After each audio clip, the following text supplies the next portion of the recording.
हाय viewers, accounting pro पे एक मरतबा फिर आप सबको खुश आमदीद।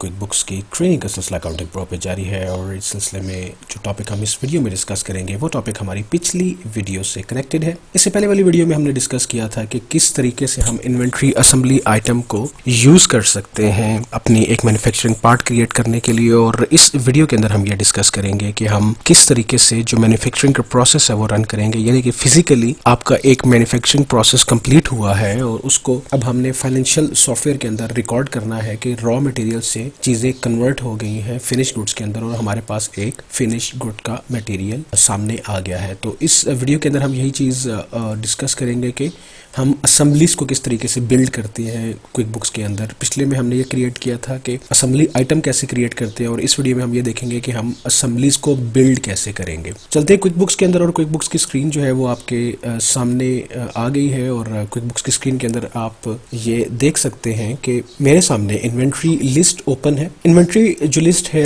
उसमें मैंने लास्ट वीडियो के अंदर बताया था कि मैंने डिफरेंट तरह के इन्वेंट्री आइटम्स मैंने क्रिएट कर लिए थे। मेन कंपोनेंट था, सब कंपोनेंट्स थे। बेसिकली जो हम क्रिएट करने जा रहे थे वो हम व्हील बैरो क्रिएट करने जा रहे थे कि अगर हम व्हील बैरो रॉ मटेरियल से कन्वर्ट करते हैं और एक नया व्हील बैरो यानी कि जो रेडी होती है वो हम कंस्ट्रक्ट कर रहे हैं, तो अगर हम ये सारे मटेरियल को यूज करके ये कंस्ट्रक्ट करते हैं तो ये जो हमारा आइटम होगा ये इन्वेंट्री असेंबली आइटम कहलाएगा। बाकी जो टॉप के आइटम्स आपको नजर आ रहे हैं ये इन्वेंट्री पार्ट कहला रहे हैं। अब हम क्या करते हैं कि हम इस इन्वेंट्री असेंबली का जो आइटम है, अगर आप इसको यहाँ पे क्वांटिटी वाले कॉलम में देखें, अगर टोटल इसकी क्वांटिटी है वो 0 आ रही है यहाँ पर। बाकी सब आइटम्स मेरे यहाँ पर देखें कुछ ना कुछ क्वांटिटी मेरे पास यहाँ पे पड़ी हुई है, लेकिन इसकी क्वांटिटी 0 है। तो अब 0 इसलिए है कि मेरे पास आइटम, मैंने अभी ये फिनिश गुड तैयार ही नहीं की, मैंने ये मैन्युफैक्चरिंग प्रोसेस ही रन नहीं किया, और जब मैन्युफैक्चरिंग प्रोसेस रन होगा तो मेरे पास ये फिनिश्ड गुड्स में आ जाएंगी।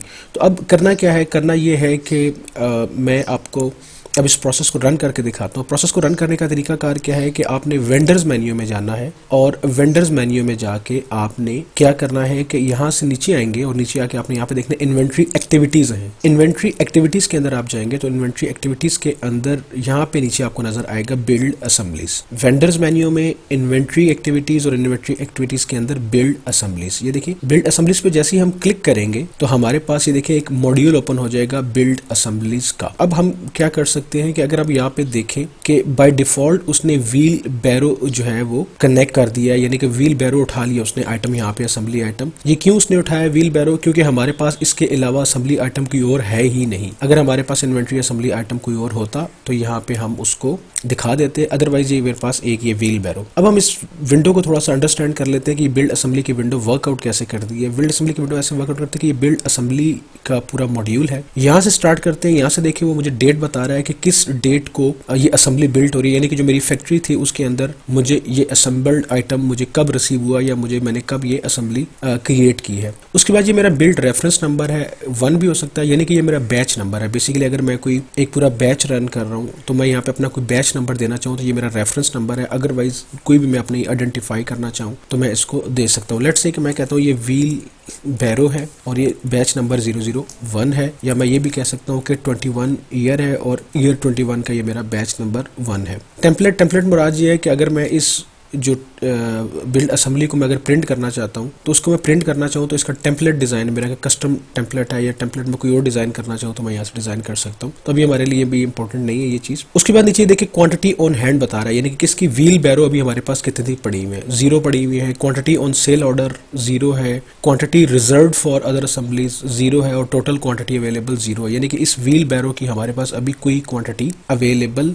नहीं है। इसी तरह अगर हम यहाँ पे देखें तो यहाँ पे मेरे पास components needed to build wheelbarrow, यानी कि कौन कौन से कंपोनेंट्स मुझे रिक्वायर है ये एक व्हील बैरो बनाने के लिए। तो ऑलरेडी जो मैंने जब इन्वेंट्री असेंबली आइटम क्रिएट किया था तो उसकी मैंने रेसिपी यहाँ पे डिफाइन कर दी थी। रेसिपी डिफाइन कर दी थी कि ये वाले सारे जो कंपोनेंट्स हैं ये सारे मिला के एक असेंबली आइटम बनाएंगे। अब पोजीशन इस तरह की आ गई है कि मैं यहाँ से थोड़ा सा और अगर नीचे आता हूँ तो देखिए इन्वेंट्री है, पर क्वांटिटी जो रिक्वायर्ड है मुझे हर आइटम के बारे डिफाइंड है, यूनिट ऑफ मेजर डिफाइंड है, क्वांटिटी ऑन हैंड हर एक आइटम की डिफाइंड है कि कितनी कितनी क्वांटिटी अवेलेबल है, और क्वांटिटी नीडेड जब आएगी तो यहाँ पे बाद में हम बताएंगे कि वो क्या चीज होगी। उसके बाद यहाँ पे नीचे आप देखें तो यहाँ पे मेरे पास ऑप्शन आ रहा है maximum number you can build from the quantity on hand. यानी कि जितनी क्वांटिटीज तमाम आइटम्स के अंदर आपकी पड़ी हुई है ये वाली, इसके अंदर से हम मैक्सिमम कितनी जो है ये व्हील बैरोज बना सकते हैं। तो उसने बताया कि हम 7 बना सकते। अब 7 हम क्यों बना सकते हैं, देखिए हमारे पास तो क्वांटिटीज बहुत ज़्यादा पड़ी हुई है, इसमें 35 पड़ी हुई है, इसमें 50 है, 40 है, 30 है, 40, 50, 50, 50, 50, 25, 28, 25। तो इसकी रीज़न ये है कि हमें जो असेंबली बिल्ड करनी है, असेंबली बिल्ड करने के लिए हमें तमाम कंपोनेंट अपनी प्रॉपर रेसिपी के अंदर रिक्वायर्ड है। तो हमने ये देखना है कि हमें सिर्फ 7 ही क्यों बनाने दे रहा है, हमें ये ज़्यादा क्यों नहीं बनाने दे रहा। अगर फॉर एग्जांपल मैं देखें कि ये मुझे मेरी जो बकेट ट्रे है ये मुझे एक यूज़ करनी है, जबकि मेरे पास 35 मौजूद है, तो 35 मुझे क्यों नहीं आइटम्स बनाने दे रहा। इसी तरह हैंडल्स मुझे जो है वो 2 रिक्वायर्ड है एक बनाने के लिए व्हील बैरो, जबकि ये 50 मेरे पास हैंडल्स पड़े हैं। तो इसका मतलब ये है कि अगर 2 मुझे एक में यूज़ करने हैं तो मैं 25 कम से कम बिल्ड कर सकता हूँ बकेट ट्रेस।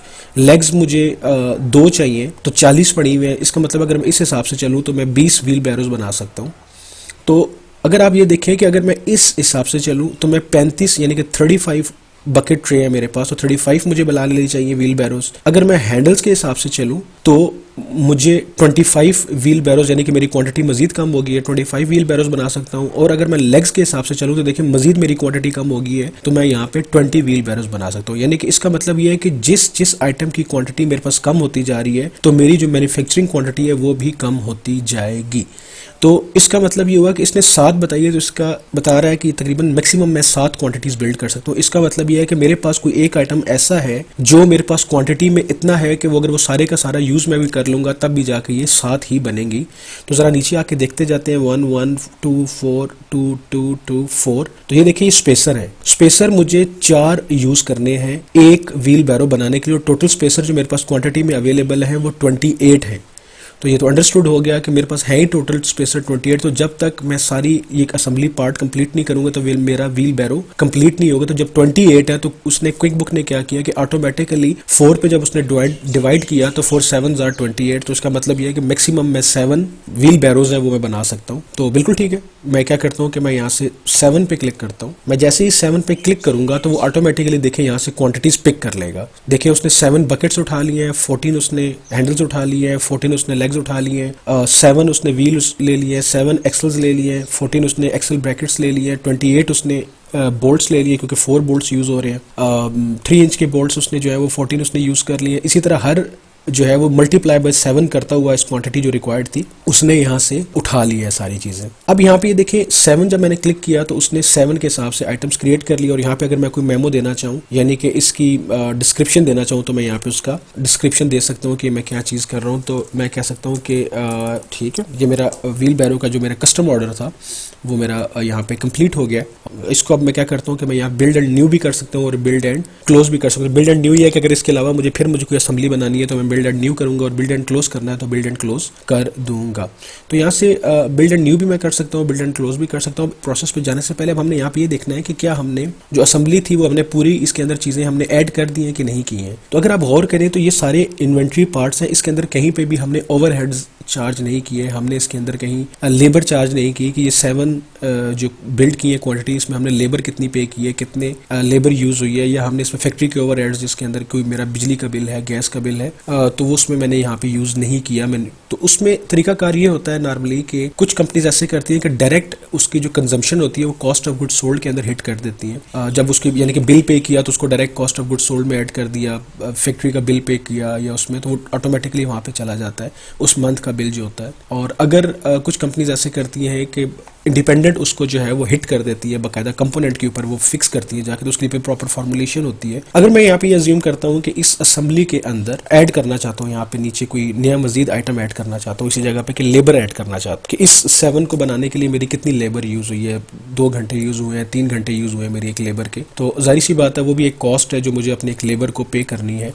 तो मैं क्या करता हूँ कि सबसे पहले यहाँ पे देखता हूँ कि मेरे पास कोई ऐसा आइटम अवेलेबल है लेबर का कि नहीं है। तो देखिए यहाँ पे मेरे पास कोई आइटम अवेलेबल है ही नहीं लेबर का। तो मैं क्या करता हूँ, मैं लिस्ट में जाता हूँ, मैं आइटम लिस्ट में जाता हूँ और आइटम लिस्ट में जाके यहाँ से मैं एक नया आइटम क्रिएट करता हूँ और नए आइटम का मैं जो नाम दे देता हूँ ये सर्विसेज है, यानी कि मैं सर्विसेज चार्ज करने जा रहा हूँ और ये है मेरी डायरेक्ट लेबर। ये मेरी डायरेक्ट लेबर है जो मैं चार्ज कर। इसके यूनिट ऑफ मेजर क्या है, यूनिट ऑफ मेजर अब मुझे यहाँ पे बताना है कि मैं उसको किस हिसाब से चार्ज कर रहा हूँ। तो डेफिनेटली मैं उसको पर घंटे के हिसाब से चार्ज कर सकता हूँ, पर डे के हिसाब से चार्ज कर सकता हूँ। तो नॉर्मली मुझे पर आवर के हिसाब से चार्ज करनी चाहिए। यूनिट ऑफ मेजर पे जाता हूँ तो यहाँ से देखिए काउंट है, लेंथ है, वेट है, वॉल्यूम है, एरिया है, टाइम है। तो टाइम डेफिनेटली चल रहा है। नेक्स्ट करता हूँ तो ओके करते हैं तो मेरा पर आवर के हिसाब से मैं उसको पे करूँगा।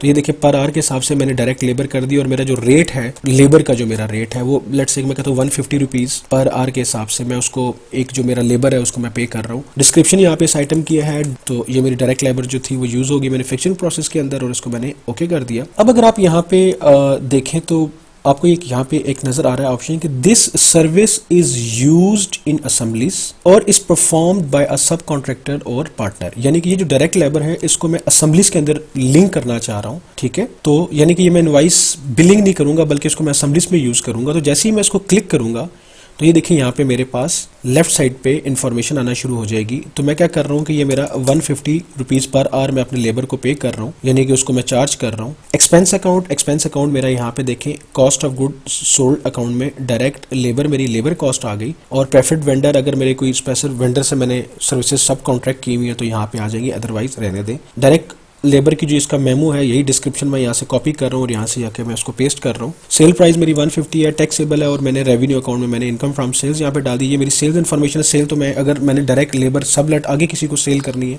तो मैं 150 चार्ज कर रहा हूँ और अगर मैंने कॉस्ट ऑफ गुड सोल्ड को चार्ज करनी है तो 150 मैं यहाँ पे चार्ज कर रहा हूँ। तो अब ये देखिए मेरा ये वाला आइटम जो है वो असेंबलीज के अंदर भी यूज हो सकता है। ओके करते हैं, यस करते हैं, सेव कर देता हूँ। तो ये मेरा जो है वो आइटम डायरेक्ट लेबर भी क्रिएट हो गया। अब मैं विंडोज में जाता हूँ और विंडोज में जाके वापस मैं बिल्ड असेंबलीज में आता हूँ और बिल्ड असेंबलीज में आके आप ये देखें कि यहाँ पे नीचे आके मैं लेबर ऐड करने जा रहा हूँ। मैं लेबर पे क्लिक करता हूँ और यहाँ पे जाके नीचे देखें ये डायरेक्ट लेबर मेरे पास ऑप्शन आना शुरू हो गया है। मैं डायरेक्ट लेबर पे क्लिक किया तो ये देखें मेरे पास डायरेक्ट लेबर तो बाय डिफॉल्ट वो उठा रहा है कि 1 घंटा रिक्वायर्ड है एक व्हील बैरो बनाने के लिए। तो टोटल जो व्हील बैरोज यहाँ पे बने हैं वो 7 बने हैं, तो उसने ऑटोमेटिकली 7 आवर्स जो है वो इसके अंदर ऐड कर दिए हैं इसकी मैन्युफैक्चरिंग के असेंबली की कॉस्ट के अंदर। यानी कि जो 7 आवर्स मल्टीप्लाई बाय 150 जितनी भी कॉस्ट होगी तो इंसानों के ऊपर वो ऐड कर देगा, तो एवरेज कॉस्ट वो इसकी बना देगा। मैं वापस लिस्ट में जाता हूँ और मैं अपनी आइटम लिस्ट में जाता हूँ और आइटम लिस्ट में जाके मैं जो मेरा ये व्हील बैरो था इन्वेंट्री असेंबली आइटम मैं इसको भी एडिट कर लेता हूँ क्योंकि इसकी जो मेन हमने जो रेसिपी क्रिएट की थी उसकी रेसिपी के अंदर हमने यहाँ पर नीचे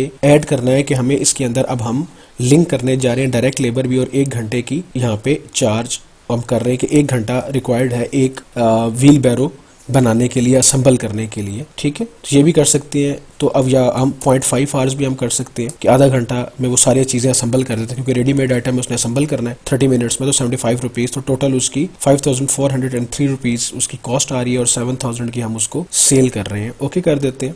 तो आप ये देख सकते हैं कि वापस मैं उसमें आता हूँ अपनी इन्वेंट्री असेंबली में, तो इसको यहाँ से मैंने 0.5 कर दिया। तो टोटल जो मेरे घंटे यहाँ पे यूज़ हो रहे हैं वो 3.5 आवर्स यूज़ हो रहे हैं। तो ये मेरा पूरा असेंबली का मेरा जो है वो रेसिपी रेडी है क्रिएट करने के लिए। तो मैं क्या करता हूँ, मैं इसको करता हूँ build and new, build assembly and new करता हूँ। जैसे ही मैं बिल्ड एंड न्यू करता हूँ वो स्पेल चेक कर रहा है, इसको इग्नोर कर दें।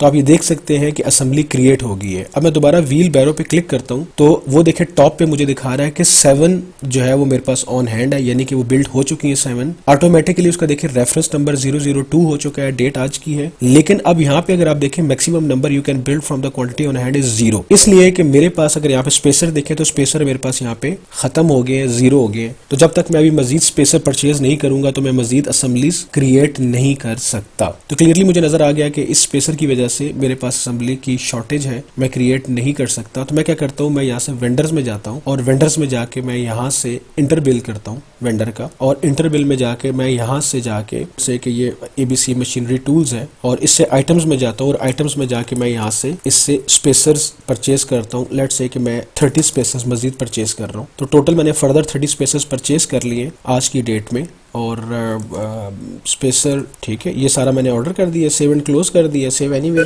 तो अब आप क्या करते हैं, मैं इसको दोबारा क्लियर करता हूँ और क्लियर करके मैं दोबारा यहाँ से व्हील बैरो पे जाऊंगा। तो अब आप ये देख सकते हैं कि मेरे पास 4 के अंदर ये 30 आ गया और मुझे बताना दे रहा है कि maximum number you can build from the quantity on hand is 5.5 each, यानी कि 5 एंड 0.5 ईच मैक्सिमम हम इसमें बना सकते हैं। अब उसकी रीजन क्या है? उसकी रीजन ये है कि आइटम्स जो हमें यहाँ पे रिक्वायर्ड हैं उस हिसाब से वो ऑटोमेटिकली यहाँ पे कैलकुलेट कर रहा है कि टोटल कितने हैं। तो 5 का मतलब ये हो गया कि कौन सा आइटम मैक्सिमम जो है वो यूज हो रहा है। 4 क्वांटिटी में सबसे ज्यादा आइटम यूज हो रहे हैं, तो इसका मतलब हो गया 5 4s are 20, ठीक है, 5 4s are 20 हो गया। तो इसका मतलब यह है कि हमारे पास कोई क्वांटिटी ऐसी है जो 20 से 6 से थोड़ी सी कम है, 24 यानी कि है हमारे पास होनी चाहिए थी, वो 24 से कम है। तो आप ये देख सकते हैं कि 2 इंच के बोल्ट जो है मेरे पास, जो टोटल जो रिक्वायर्ड है इस वक्त जो क्वांटिटी में पड़े हुए हैं 22 पड़े हुए हैं, जबकि मुझे अगर मैं 6 बनाऊं तो मुझे 6 4s are 24 होने चाहिए बोल्ट। मेरे पास 2 बोल्ट कम है, तो इस वजह से उसने 5.5 कर दिया है। तो इस तरीके से आपने मैन्युफैक्चरिंग जो असेंबली का प्रोसेस है वो इसको अंडरस्टैंड करना है कि असेंबली आपने बिल्ड कैसे करनी है। अब क्योंकि आपने असेंबली बिल्ड कर ली है, तो अब जरा मैं अपनी रिपोर्ट में भी जाकर देख लेता हूँ कि इसका रिपोर्टिंग में इंपैक्ट क्या है। मैं सबसे पहले क्या करता हूँ, मैं रिपोर्ट में जाता हूँ और रिपोर्ट्स में जाके मैं अपनी इन्वेंट्री की रिपोर्ट्स में जाता हूँ और इन्वेंट्री की रिपोर्ट में जाके मैं यहाँ से इन्वेंट्री वैल्यूएशन समरी देखता हूँ। इन्वेंट्री वैल्यूएशन समरी में जाऊंगा तो ये मेरे पास पूरी इन्वेंट्री की लिस्ट आ जाएगी कि मेरे पास कौन सी इन्वेंट्री आइटम्स कितनी कितनी क्वांटिटी में पड़े हैं। अगर आप देखें तो ये मेरी रॉ मटेरियल की इन्वेंट्री है, मेन कंपोनेंट उसके ये पड़े हैं, सब कंपोनेंट्स उसके ये पड़े हैं, बाकी उसकी चीजें। टोटल इन्वेंट्री अगर आप देखें मेरे पास रॉ मटेरियल की इन्वेंट्री इतनी पड़ी है। और साथ ही अगर आप थोड़ा सा नीचे आए तो आप ये देखिए, ये मेरे पास असेंबली जो आ रही है वो बिल्ट असेंबली आ रही है। नीचे इस जगह पे देखिए व्हील बैरोज सबसे आखिर में नजर आ रहा है, ये असेंबली आइटम है मेरा यहाँ पे, ठीक है, असेंबली आइटम है।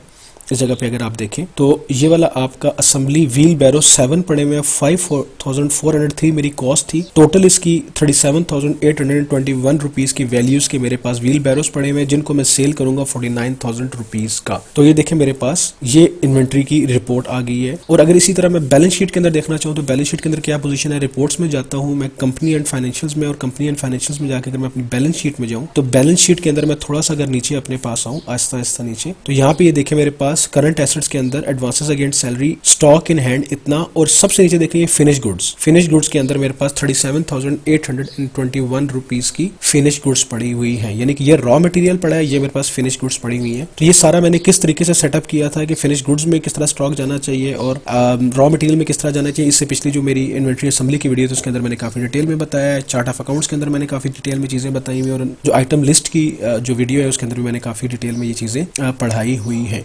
तो ये तरीकाकार है सारा कि जिस तरीके से हम इन्वेंट्री का असेंबली का प्रोसेस, यानी कि वेंडर्स में जाते हैं और इन्वेंट्री एक्टिविटीज में जाके बिल्ड असेंबलीज जो हम जाके देखते हैं, हम किस तरीके से रन करते हैं, ये पूरा प्रोसेस है इन्वेंट्री असेंबली रन करने का। और यही प्रोसेस आप दोबारा रिपीट करते रहेंगे कि आप रॉ मटेरियल परचेज करेंगे, रॉ मटेरियल से आप दोबारा फिनिश गुड्स बनाएंगे, असेंबली आइटम बनाएंगे, और असेंबली आइटम से आप दोबारा वो पूरा प्रोसेस रन करेंगे, और आपके पास जिसको आप कहते हैं कि फिनिश गुड्स की पोजीशन में अब आप खुद इस चीज़ को अपने पास प्रैक्टिकल करें। डिफरेंट तरह के आप लेट्स से कि आप सैंपल्स ले सकते हैं जिसके ऊपर प्रैक्टिकल करने के लिए आप एक बर्गर बनाइए, आप एक गारमेंट की आप एग्जांपल ले लें, आप रॉ थ्रेड से यूज़ करें, उसमें कलर डालें, उसमें क्वांटिटी डालें, और उससे आप कपड़ा बनाएं, कपड़ा बना के उससे आगे स्टिचिंग यूनिट बनाएं। तो फर्दर आप जितनी ज़्यादा प्रैक्टिस करेंगे उतने ज़्यादा आपके कॉन्सेप्ट क्लियर होंगे।